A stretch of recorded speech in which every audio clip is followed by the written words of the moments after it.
Jaya Radha Madhava Jaya Kunja Bihari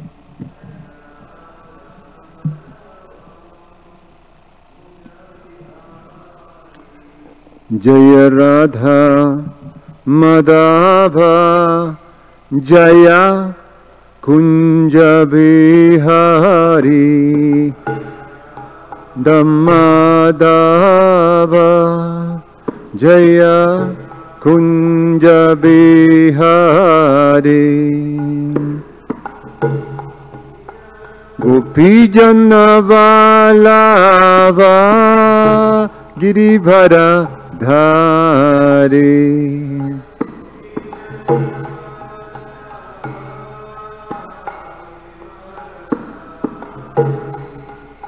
Gopijana Vallabha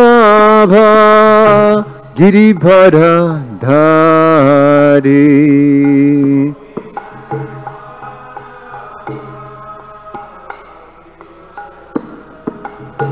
Yashoda Nandana Braja Jana Ranjana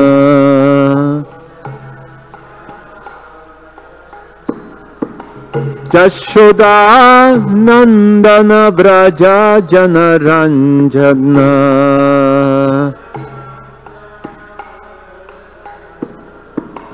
Jamuna Tira Vanachari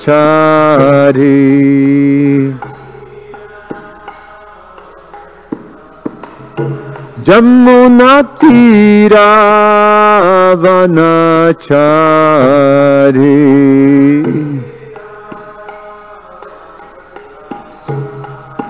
Jaya Radha Madhava Jaya Kunja Bihari Jaya Radha Madhava Jaya Kunja Bihari Jaya Radha Madhava Jaya Kunja Bihari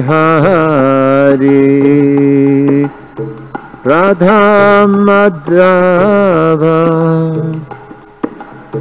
Kunja Bihari Gopijana Vallabha Jaya Girivara Dhari Jaya Girivara Dhari Jaya Gopijana Vallabha Jaya Girivara Dhari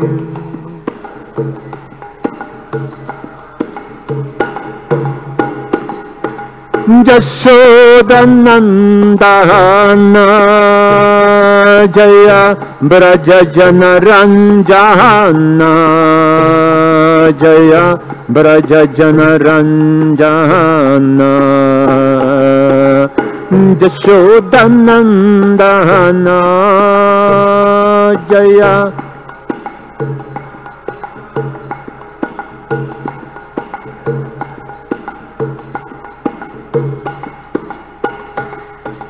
Jamuna Tira Vanachari Jaya Kunja Bihari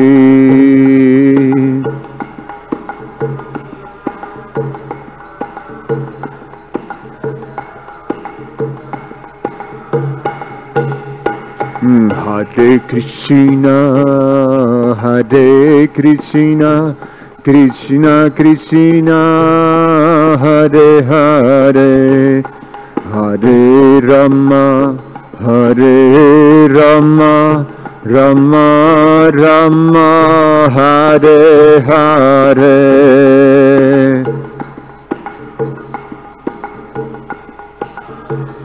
Krishna Krishna Hare Hare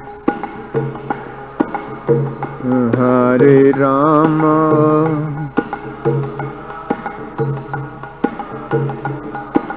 Hare Hare Krishna, Hare Krishna, Krishna Krishna, Hare Hare, Hare Rama, Hare Rama, Rama Rama, Hare Hare.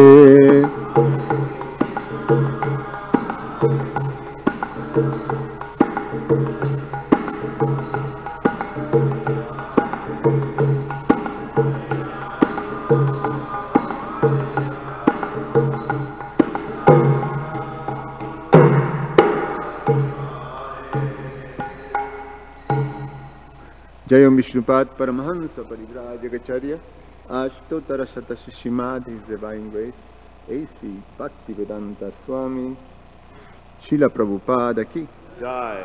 Jayam Vishnupad Paramahansa Parivrajagacharya Ashtotara Shatasu Srimad, His Divine Grace, Bhaktisiddhanta Saraswati Goswami Maharaj Srila Prabhupada Ki Ananta Koti Vaishnava Vrinda Ki, ISKCON Founder Acharya Srila Prabhupada Ki, Karantara Srimad Bhagavatam Ki, Nitai Gaura Premanandi. All glories to the assembled devotees. All glories to the assembled devotees. All glories to the assembled devotees. All glories to Shishi Guru and Shigoranga. Om Namo Bhagavate Vasudevaya. Om Namo Bhagavate Vasudevaya. Om Namo Bhagavate Vasudevaya.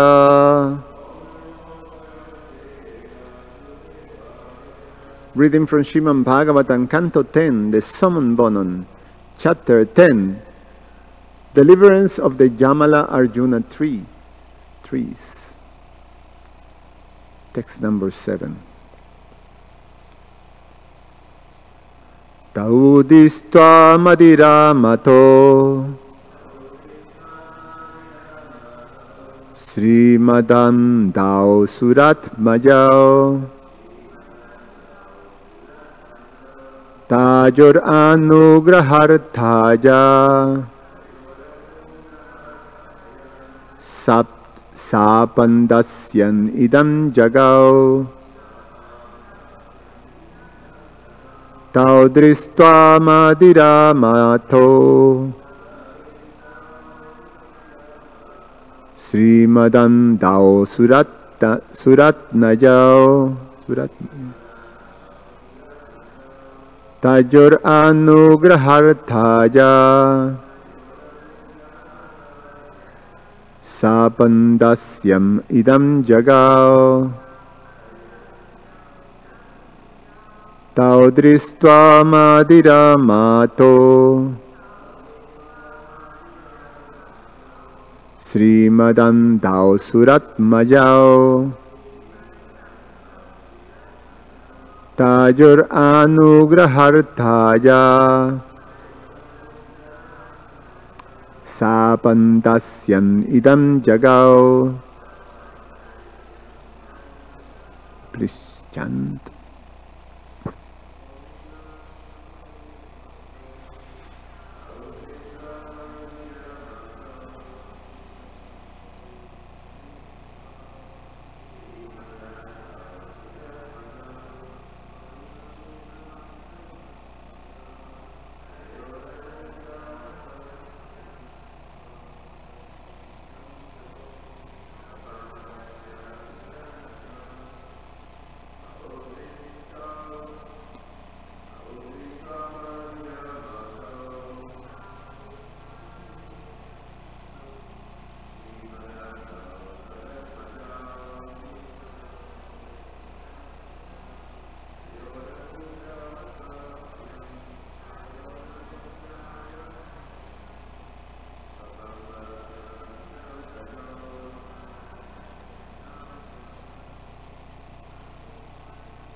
Tau, the two boys of the demigods. Tristva, sin, Madira Matao, very intoxicated because of drinking liquor. Srimada Andao, being blind with false prestige and opulence. Shura Atmayao, the two sons of the demigods. Tayoho, unto them. Anugraha Arthaya, for the purpose of giving a special mercy. Sapam, a curse. Dasyam, desiring to offer them. Idam, this. Jagao, utter. Translation and purport by His Divine Grace A.C. Bhaktivedanta Swami Srila Prabhupada Ki Jai. Seeing the two sons of the demigods naked and intoxicated by opulence and false prestige, Devarsi Narada, in order to show them special mercy, desired to give them a special curse. Thus, he spoke as follows. Purport. Although in the beginning Narada Muni appeared very angry and cursed them, and at the end the two demigods, Nala Kuvara and Manigriva, were able to see the Supreme Personality of Godhead, Krishna, face to face. Thus the curse was ultimately auspicious and brilliant. One has to judge what kind of curse Narada placed upon them. Srila Vishwanath Chakravarti Thakur give herein a good example. When a father finds his child deeply asleep, but the child has to take some medicines to cure some disease, the father pinches the child so that the child will get up and take the medicine. In a similar way, Narada Muni cursed Nalakuvara and Manigriva in order to cure their disease of material blindness. Om Agyana Timirandasya Gyananjana Shalakaya Chakshur Ummilitam Yena Tasmai Sri Gurube Namaha. Namo Om Vishnupadaya Krishnapastaya Bhutale Srimate Ramapada Swami Iti Namine. Namo Om Vishnu Padaya Krishna Prastaya Bhutale Srimate Bhaktivedanta Swamin Iti Namine. Namaste Saraswate Deve Gauravani Pracharine Nirveshesha Shunyavadi Pashatya Deshatarine. Vanchakalpa Tarubhyasha Kripasindubhyaevacha Patitanam Pavanevyo Vaishnavevyo Namo Namaha.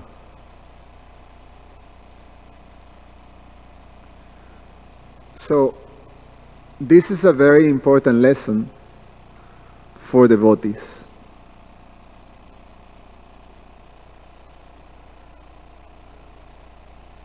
Nala Kuvara and Manigriva were the sons of Kuvara, their demigods.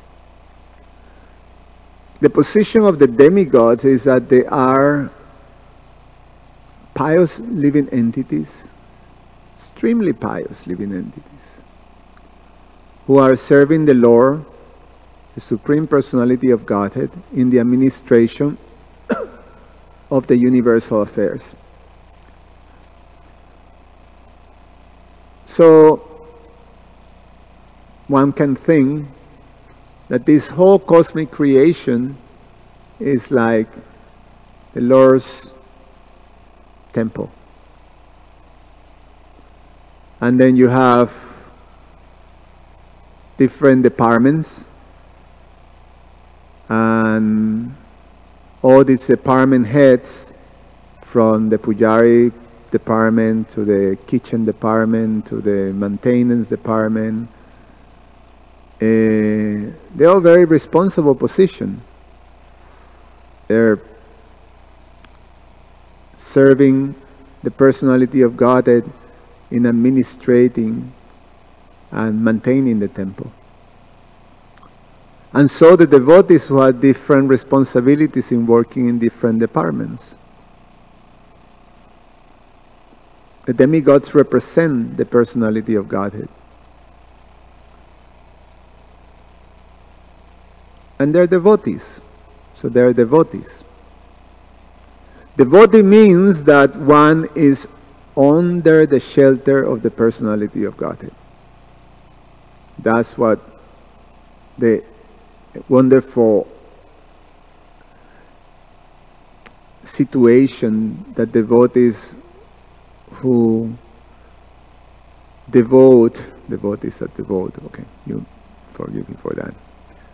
The devotees who actually place themselves into the shelter of the Lord, who have the great fortune of accepting for whatever period of their life, to actually being in the temple of the Lord, being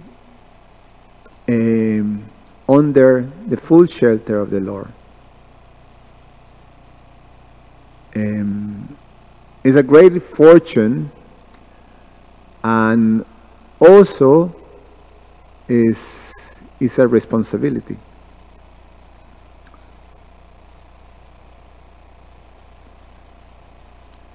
It is also explained that the demigods are mixed devotees. So they have desires to control, and they have material desires. So it's a mix. The term is used, karma mishra bhakti. Karma mishra bhakti. So karma means there's fruitive desires, and mishra means mix, and bhakti. So they're devotees with mixed desires.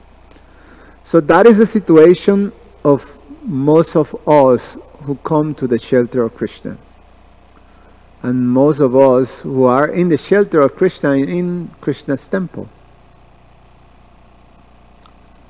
And it is explained that one of the symptoms of being a mixed devotee, or mixed, that is not unalloyed, but is mixed with either material desires, of the fruitive desires, or the desires for jnana, either one of those, karma or jnana, it is explained that the symptoms, especially of the karma mishra bhaktas, another term is prakrita bhakta, and another term for those are kanishta adhikaris, in terms of, the beginner devotees.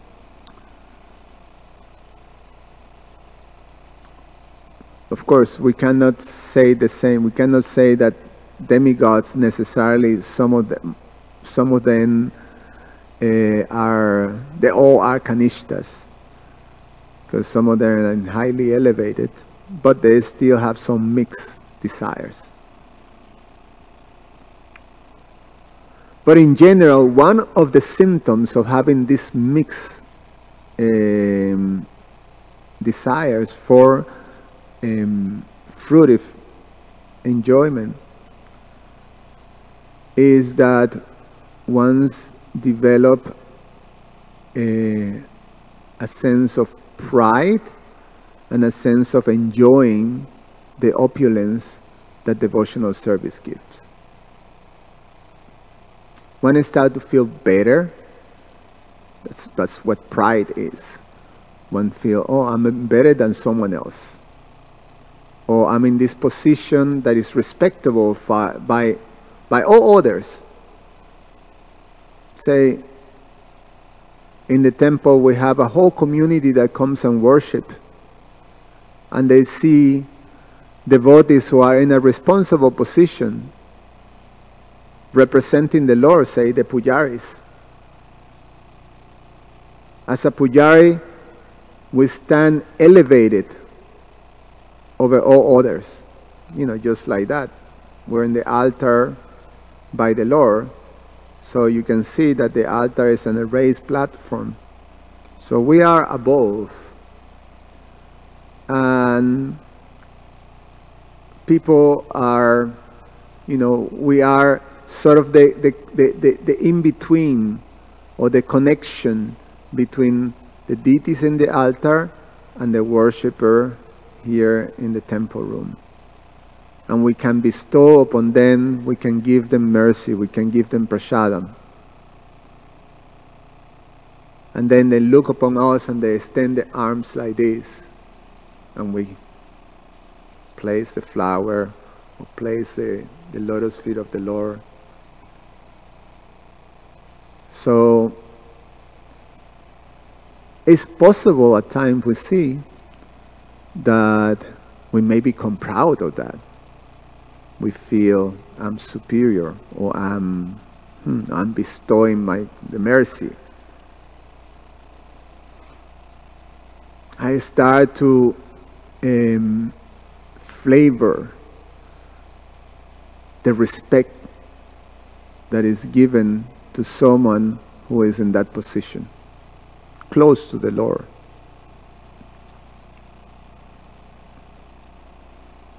Sometimes, by the grace of the Lord and the opportunity that we have taken, we have chosen, the Lord give us the capacity, because we're hearing constantly and we're in association with the Lord and we're in association with Prabhupada and the devotees. We start to learn, we progress in Krishna consciousness, and we learn, we study the philosophy, and we speak, preach, and by the grace of the spiritual master and Krishna, we're able to communicate, and Krishna may give us the ability or enhance our ability to communicate. And people may become grateful to receive this communication, this knowledge, these teachings from you, and they start to give you the respect as a teacher. A teacher of transcendental knowledge is Guru. So I may start to think, I can be a Guru. Because a Guru receive the surrender, and they receive the honor and the worship of those who look for that shelter. So I may become proud of the opulences that I'm receiving by performing responsible devotional service to the personality of Godhead. And in that pride, I can become intoxicated. When you become intoxicated, then you lose all sense, all common sense, all capacity to actually understand that you may be doing something very wrong, and you can actually commit an offense. It's very bad when we offend people in general. It's a great disturbance for society and for just people in general. But if you, in your blindness, cause by pride, offend or disregard a devotee of the Lord, then that's the worst thing that we can do. Especially when we actually go as far as to offend the spiritual master.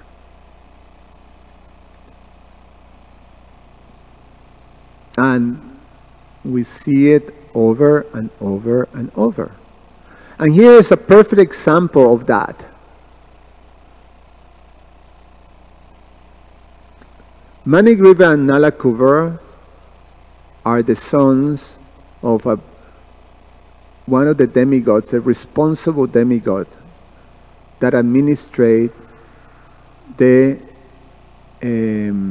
wealth, the finances of the universe. Is the treasurer. So, like Radharaman Prabhu was for some time, in the person in the temple, the devotee who was looking after the finances of the temple, now is Prabala Madhuri Mataji. It's a very responsible, tremendously responsible position.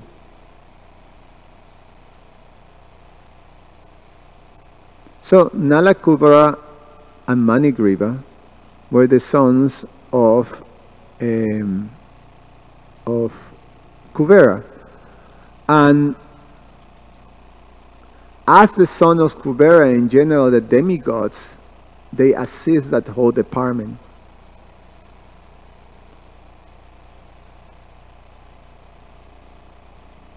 So inhabitants of the demigods. Now, because of wealth, opulence, beauty, position, they became intoxicated. And in intoxication, they lost all sense of common sense. And when Devarshi Narada, Deva Rishi, Devarshi is a combination of Deva and Rishi, is the same, is the Rishi or the Guru or the saintly person amongst the demigods. Deva means demigods. So Narada Muni is the highest or the topmost saintly person among the demigods. So it's like a great saintly person, representative of Srila Prabhupada, arrived into the temple. You can picture that. And suppose, two of us are so intoxicated by the opulence that we're receiving for our devotional service that we insult by our behavior this saintly visitor personality, representative of Srila Prabhupada. Now, what will be the result of that? Well, Lord Chaitanya says that this insult is compared to the mad elephant who enters into a garden. Matahati, right? Matahati. Is that? Matahata. Yes. The mad elephant offense. Meaning that bhakti, the cultivation of bhakti in one's life is compared to the cultivation of a garden. So once, even if you taking so much great care of this garden and making sure that all the plants that are growing are flowering plants or fruit plants and they're growing healthy and beautiful. But if you make the mistake of bringing a mad elephant into that garden, you can rest assured that the whole thing will be completely destroyed. So that's what the offense of that's what the action of offending a great devotee of the Lord does to your devotional service. It destroys it.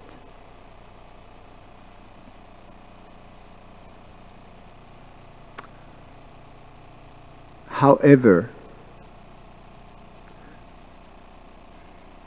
although from the Lord's perspective, that is something that He just doesn't tolerate. It doesn't tolerate that you offend his devotee. Why? Oh, the Lord says this himself during the pastime of Durvasa Muni and Ambarish Maharaj. The Lord says that that the devotee is always within my heart.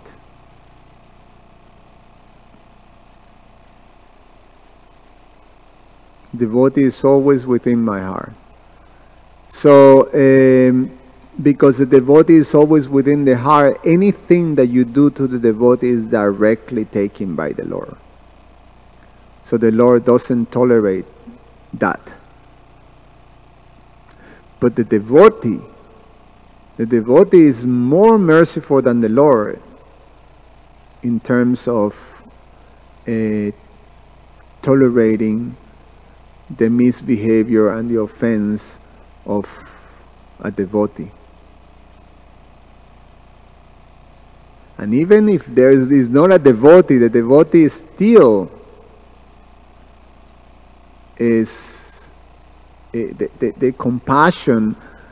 It goes so deep that actually anyone who have acted offensively towards the devotee compassion overrides everything.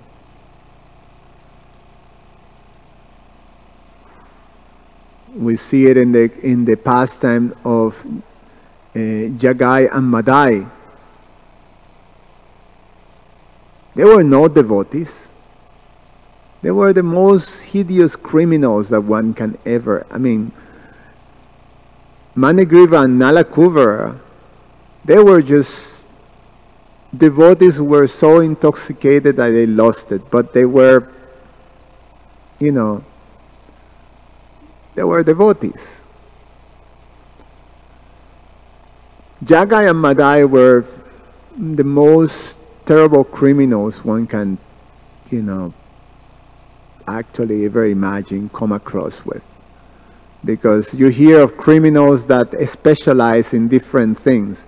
You have criminals that are, terrible robbers, or you hear criminals that are terrible murderers, or you hear criminals that are, rapists, and criminals that are this and that, all these different type of criminals. But these guys, apparently, according to the descriptions of the Chaitanya Charitamrita and the Chaitanya Bhagavat, they were in all those categories, they were the topmost.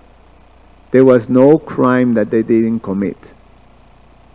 And they were vicious, really vicious. And they went as far as to directly attack and harm Lord Nityananda. But although Lord Chaitanya was ready to kill them, Lord Nityananda was ready to give his mercy. So there's a quality of the devotee. So regardless of the offense that is committed towards the devotee, oceanic mercy comes forward. That means that in whatever form that mercy comes, nevertheless, is mercy. So in this case, Narada Muni punished the two intoxicated sons of Kuvara by a curse. Now, from the eye of someone who is materialistic and doesn't have proper understanding, then one see, oh, yeah, they got punished, this guy got angry, and he punished him very hardly. I mean, say you condemn someone, it's like, you're intoxicated and you come naked in front of some police, and then they throw you in jail, and they condemn you to a lifetime in jail for life for that offense. The common people may think, that's very harsh. That's a harsh punishment. It's not fair for that offense. I mean, they didn't kill anyone. They just were naked, drinking and enjoying with some girls. Yeah, it was, you don't do that publicly in front of, a great person. That's very bad. They should be punished. But that type of punishment? A lifetime incarcerated? Harsh punishment. So that what to speak of 1,000 years with no human body, but in a tree body. And not just 1,000 years of, here in this world. 1,000 celestial years. That 1,000 celestial years, from the perspective of human life, or the perspective of this earth, when they have to take birth, as 3 is an awful amount of time. That was a very harsh punishment from the naked eye, from the uneducated eye. But that means that we don't understand that actually the devotee is very expert in delivering his mercy. Devotee understand what's the right amount that is required for the devotee to become fully purified. So regardless of the methodology, regardless of the severity, regardless of anything, whatever the great devotee of the Lord give you, it is meant for one's purification. And that's when we see that the result of this course was the greatest, most brilliant gift that one can ever imagine.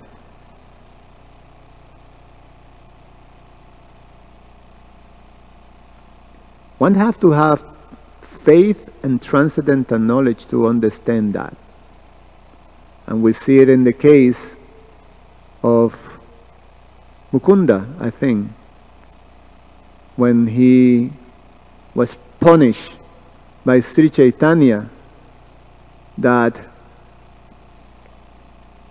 I don't want to see Mukunda anymore, so he cannot enter my association. It was Mukunda, no? Yeah.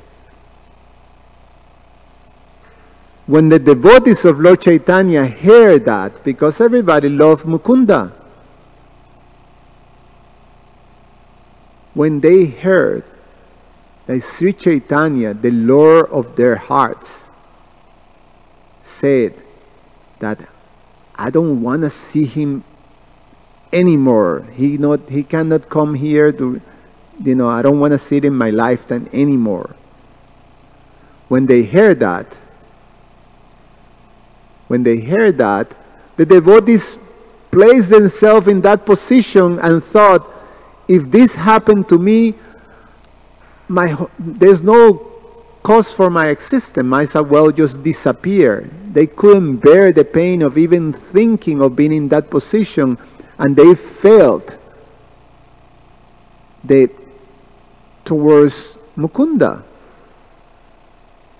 And they begged the Lord, please, please, this is so harsh. But Lord Sri Chaitanya, he didn't budge. He won't come here. He won't come to see me in millions, what is it, thousands of life, not just this life, in thousands of life. I won't see him. 1,000 life. of so many thousand lives. So the devotees were in tears just thinking like that. But when they asked Mukunda, they communicated, with a broken heart, the words of the Lord. They were surprised at Mukunda's reaction. Mukunda started to dance in great jubilation and celebrate the news that he was given, because he was devastated when he heard that he won't be able to see Lord Chaitanya anymore. Or when he heard that after 1,000 lives he will see Lord Chaitanya, he went in an explosion of ecstasy and happiness. And the devotees were surprised. And they asked, "Why are you celebrating? This is terrible." And he says, "Because in 1,000 lives I will be able to see my Lord again face to face. So he will patiently wait, but he knows for sure, because the Lord says it, he will see him again face to face." So Mukunda had knowledge and had faith. And because of that, he was very, very appreciative of the great mercy of to be able to be in the association of the Lord and serve him face to face. So Manigriva and Nalakuvara received these blessings in the forms of a curse from Narada Muni, that they will see Krishna face to face.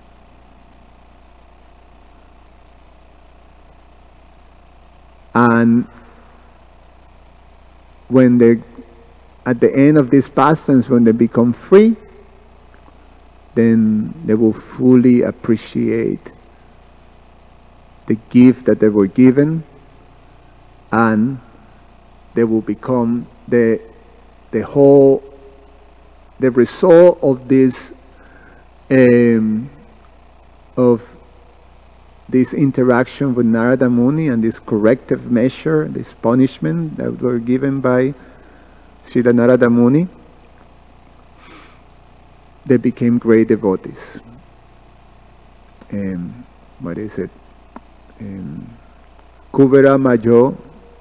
Kubera Majo. How'd you go? Remember?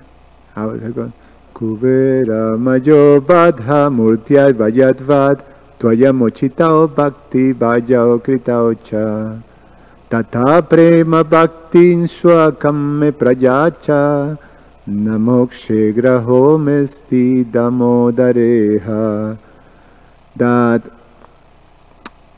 my Lord, in the same way that you gave this Prema Bhakti to Manigriva and Nalakuvara, the sons of Kuvara, I beg you to kindly bestow that same opportunity to me. And, give me the chance to be your devotee. Tata Prema Bhaktim Swakam Me Prajacha. You aspire to receive the same opportunity. So are we ready to stand as tree for 1,000 celestial time to receive the same opportunity?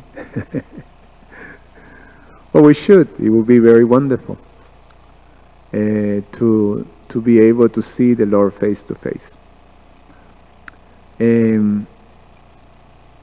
I was just going to finish too with a thought of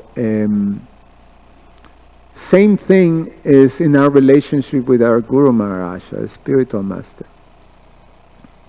We have to have faith. We have to have faith. We have to have such a solid faith that we understand that the spiritual master, everything, every interaction, every way that the spiritual master interacts with us is a manifestation of the oceanic mercy that he or she brings. Everything is positive and auspicious, and is meant for our purification. So sometimes the spiritual master interacts with us in a very loving manner. Sometimes the spiritual master may be harsh and punish us, chastise us, ignore us. Any way that you actually, any type of interactions that is there. If we're situated in proper knowledge, we can understand and have faith that this is just the right thing. If we start to think, oh, the spiritual master doesn't like me because he is neglecting me or ignoring me, then maybe I start to entertain, maybe I just need another, maybe I didn't choose the right spiritual master for me. Maybe I can find someone else that is more suitable to my being. My spiritual master doesn't understand me. He doesn't know me. He didn't care to talk to me. We may think like that. You've seen it. I've seen it. I've seen devotees that jump from this one to this one to this one.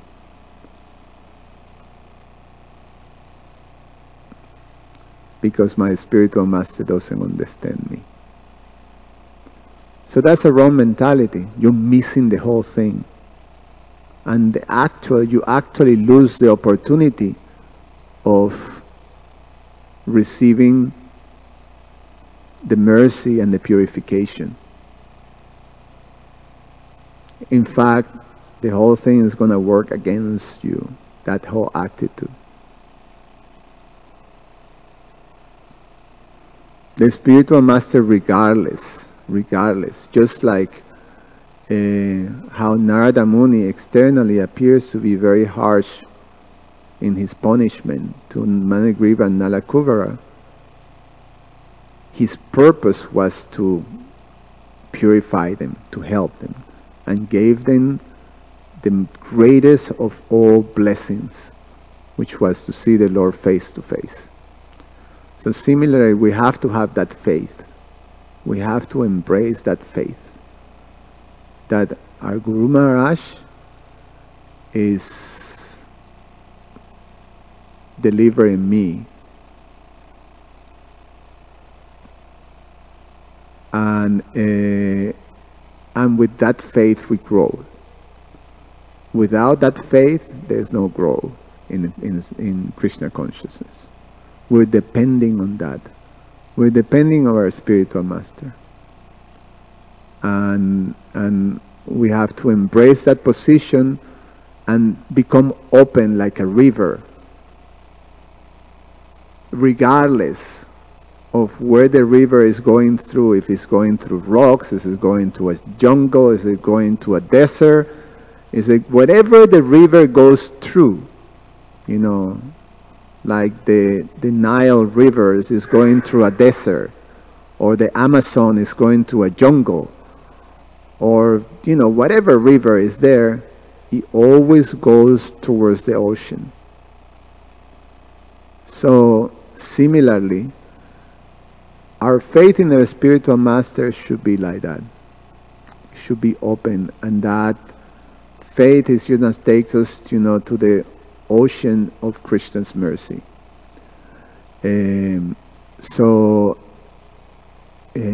It's an important principle that I think this is a nice illustration of the mercy of the devotee. In despite of, in our neophyte state, we may get into these blind spaces and sometimes commit offenses towards the devotees. If we are sincere and we remain under the shelter of the Lord, our spiritual master and the devotees will pinch us and wake us up for us to take the medicine. Just like Srila Vishwanath Chakravarti Thakur explains. Any comments or questions?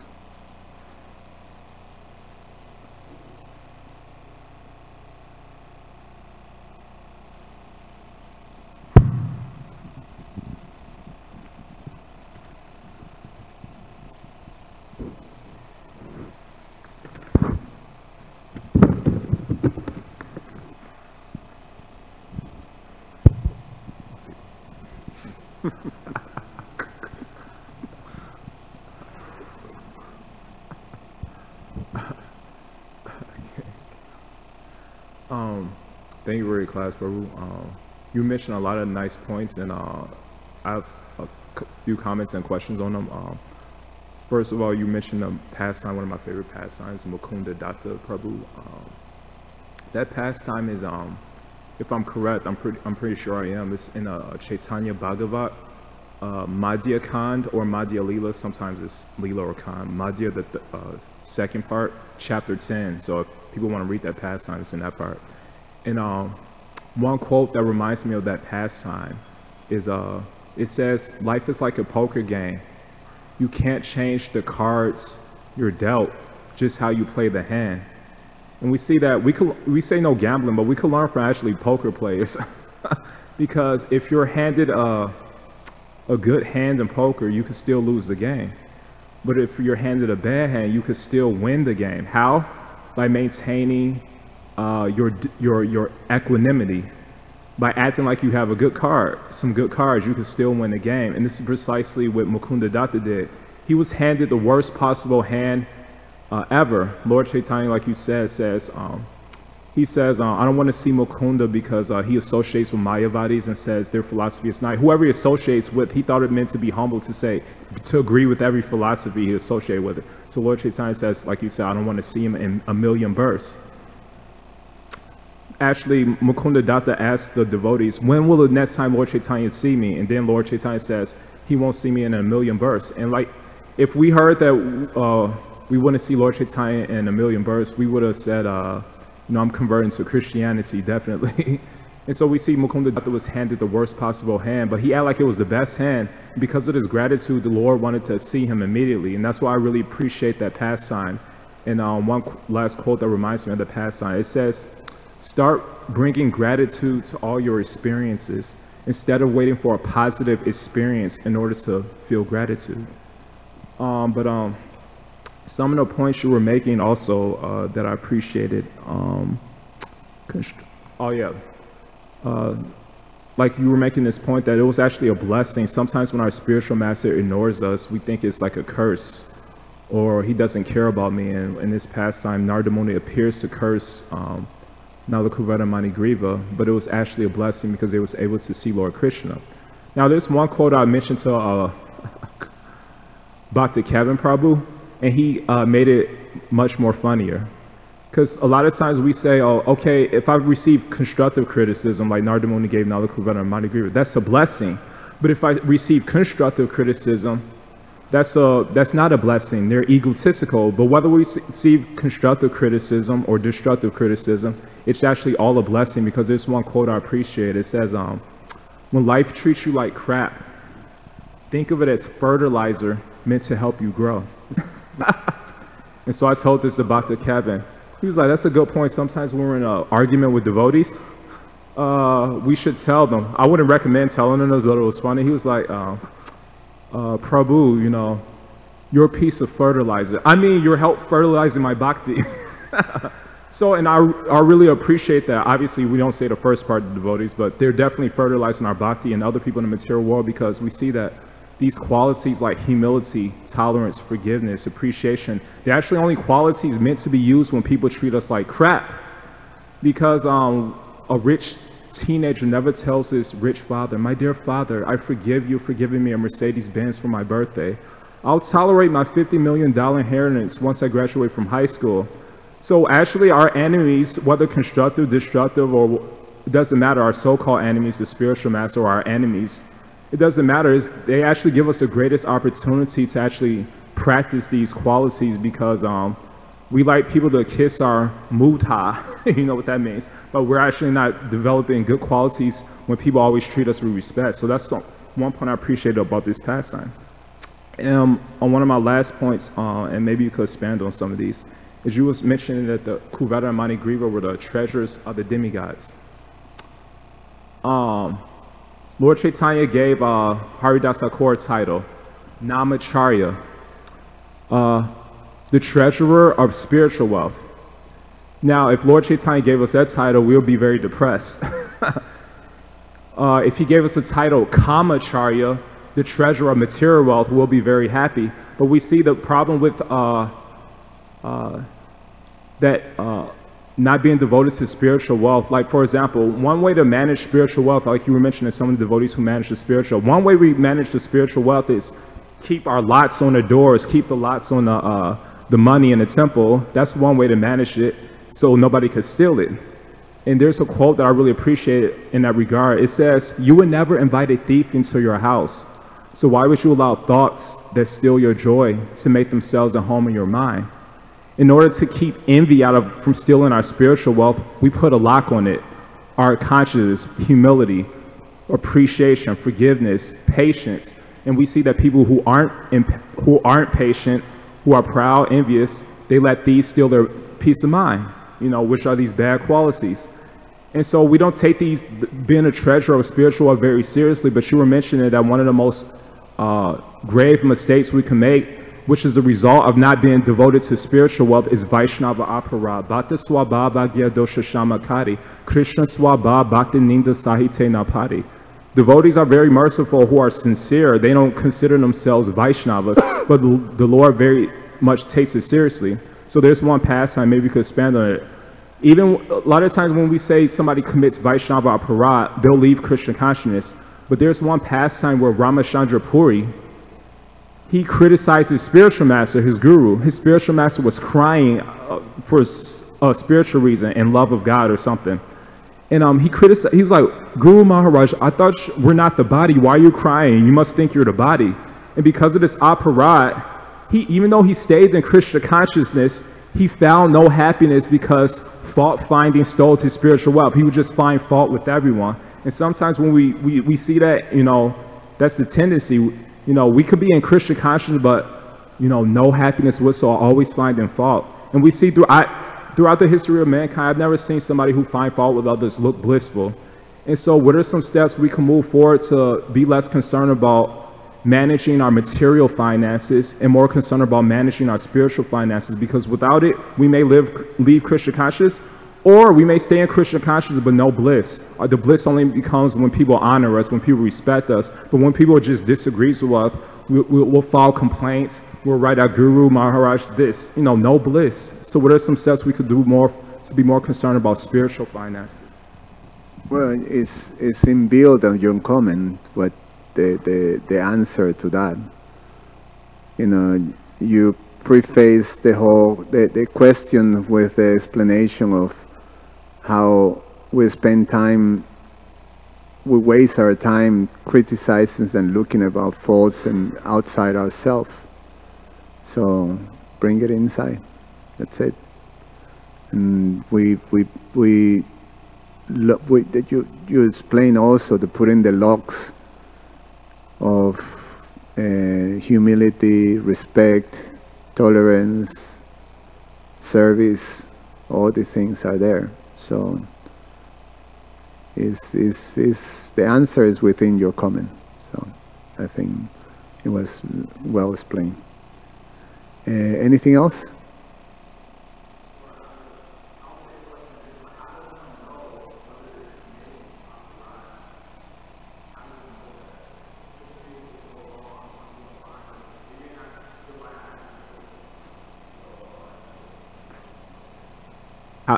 I'll ask in another way. How do we know that we're committing aparas? Because sometimes we feel like I'm experiencing some bliss fault finding, but actually you're not. There's a quote that says, "The wicked man cannot be in a position of a friend, even toward himself, because he has nothing in himself which can excite the sentiment of friendship. It is man's duty to flee from wickedness with all his might, and strive to be good. And thus may he come to be a friend to himself, and may come to be a friend to another. So we see that if we fault find, we're not a friend to ourselves, even though we think we are. We're wasting our time. So how do we know whether we're committing aparas? How do we become aware of it?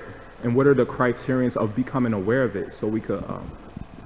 In many cases, when you commit an offense, it means that you're blind. That one's blind. One is in the blind spot. In the blind spot, you don't see. We just don't see. So we need the devotees to come and do what Srila Vishwanath Chakravarti Thakur says, pinch us.